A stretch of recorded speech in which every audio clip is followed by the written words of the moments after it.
Shavua Tov, Shalom everybody, I'm Rolene Marks. This is the Israel Brief brought to you by Lay of the Land. And as always, we take a look at those big stories making headlines here in Israel every Monday to Thursday. Now, the last couple of days have been very intense in Israel as the IDF launched Operation Breaking Dawn, or Mivtza Alot HaShachar, as it is known in Hebrew.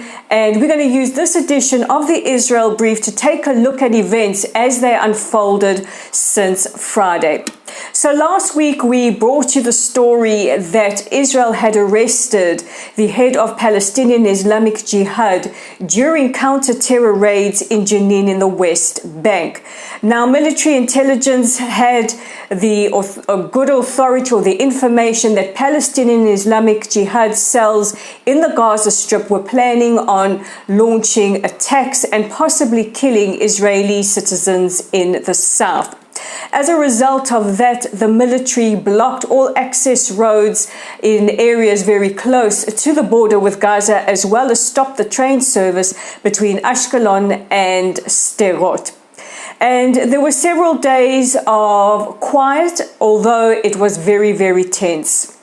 On the early hours of Friday morning, the IDF launched Mivtza Alot HaShachar, or Operation Breaking Dawn, preemptively striking senior Palestinian Islamic Jihad officials. Now, what is important to know is that the IDF strike with absolute pinpoint precision.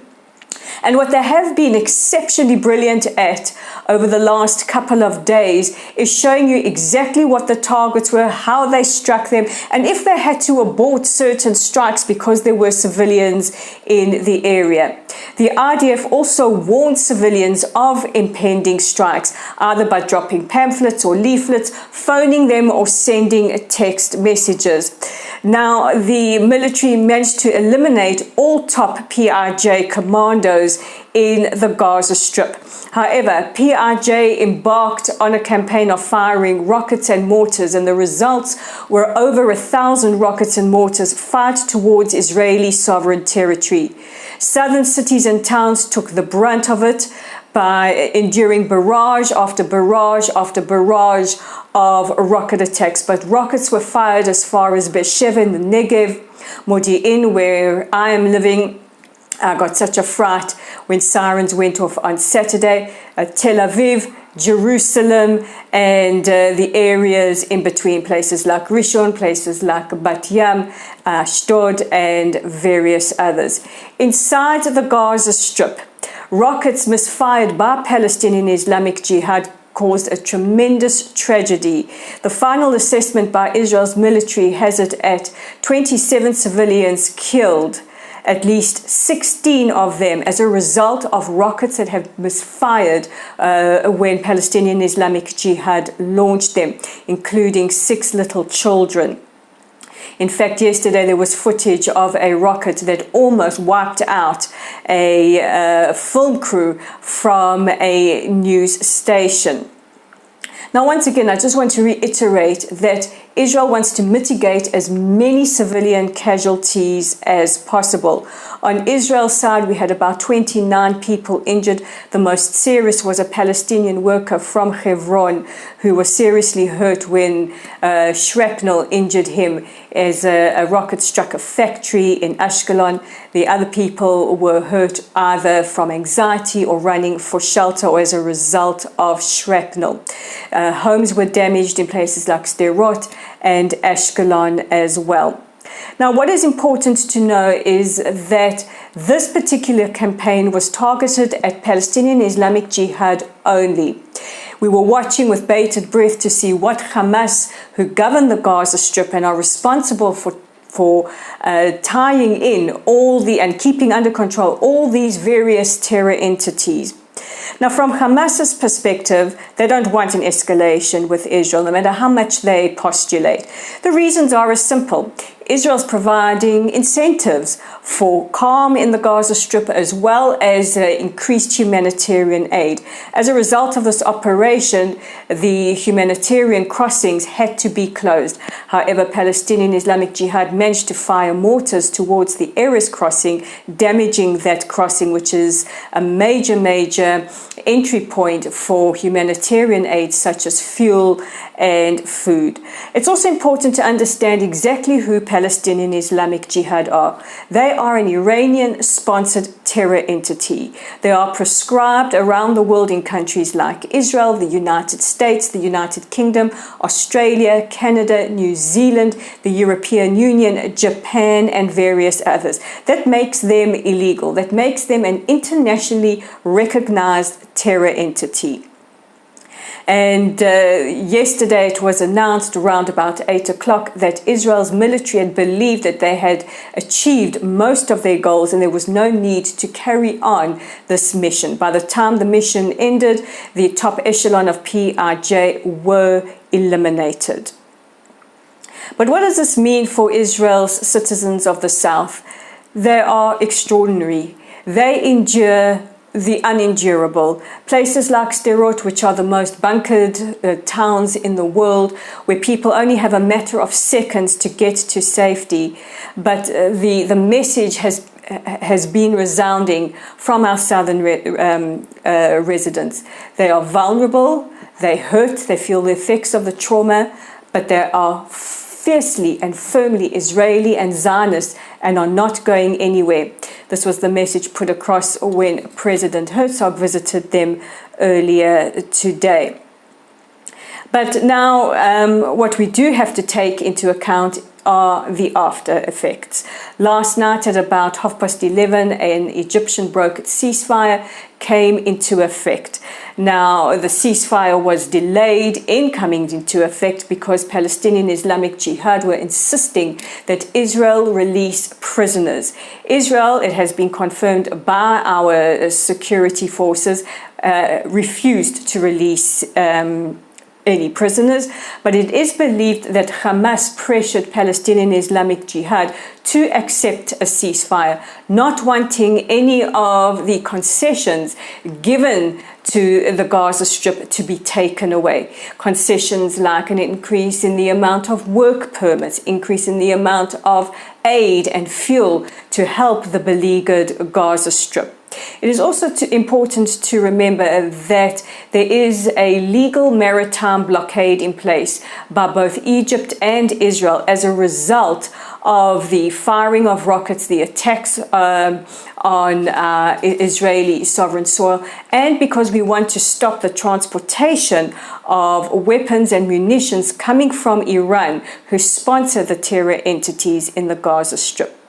Incidentally, Iran pressured Palestinian Islamic Jihad not to accept any kind of ceasefire. And security analysts are looking at the events of the last 3 days, and the general consensus is this is Palestinian Islamic Jihad backed by Iran trying to test parameters with Israel.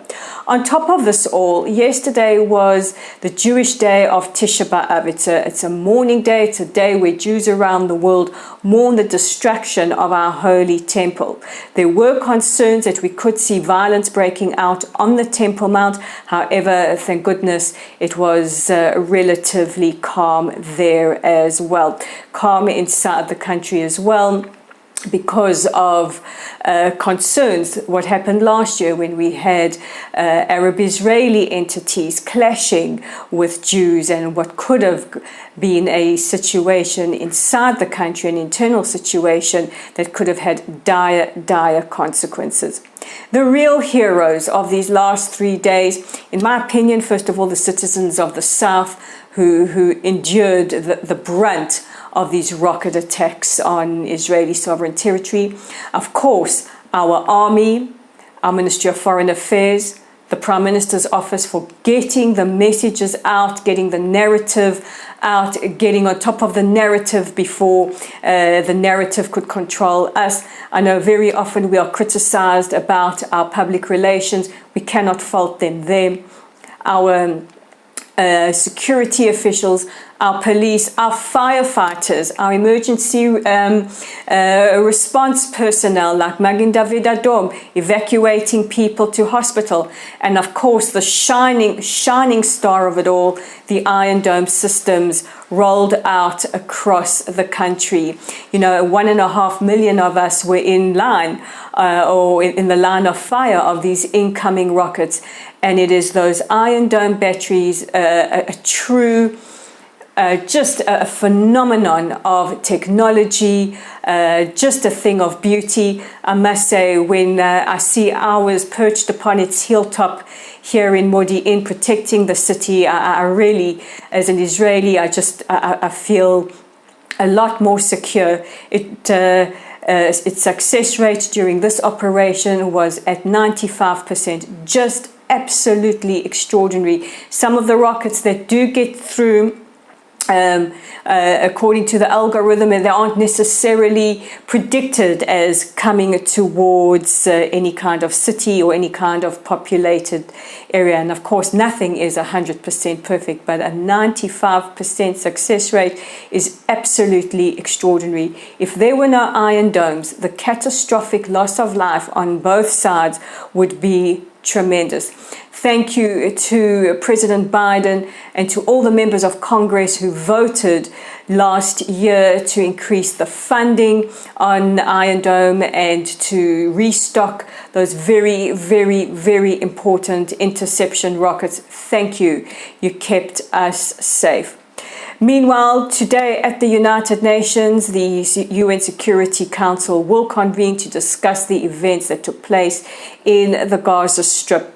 There has been a delegation from the UN entering Gaza to assess the situation, and President Herzog was down south to meet with residents of southern communities. At the moment, the ceasefire is holding, roads have been opened. People can go about their daily business. And as we say in Israel, we have calm until the next time. But this is one operation where we believe Israel had the upper hand, taking the fight to Palestinian Islamic Jihad, focusing with pinpoint precision on our targets, eliminating the biggest threat, destroying their capability, not allowing Hamas or any other terror entities to enter the fray, getting ahead of the narrative and restoring, most important, peace and quiet to our beloved country. So those are our top stories, or the top story for today's edition of the Israel Brief. Don't forget to check out our website at www.layoftheland.online. Our Facebook community is at Lottel site. We would really love it if you visit our Facebook page, give us a like, give us a follow. I don't know if you've noticed, but Facebook have changed a lot of the settings, and with it, it's caused a bit of chaos on our site. So please go there. Show us your support.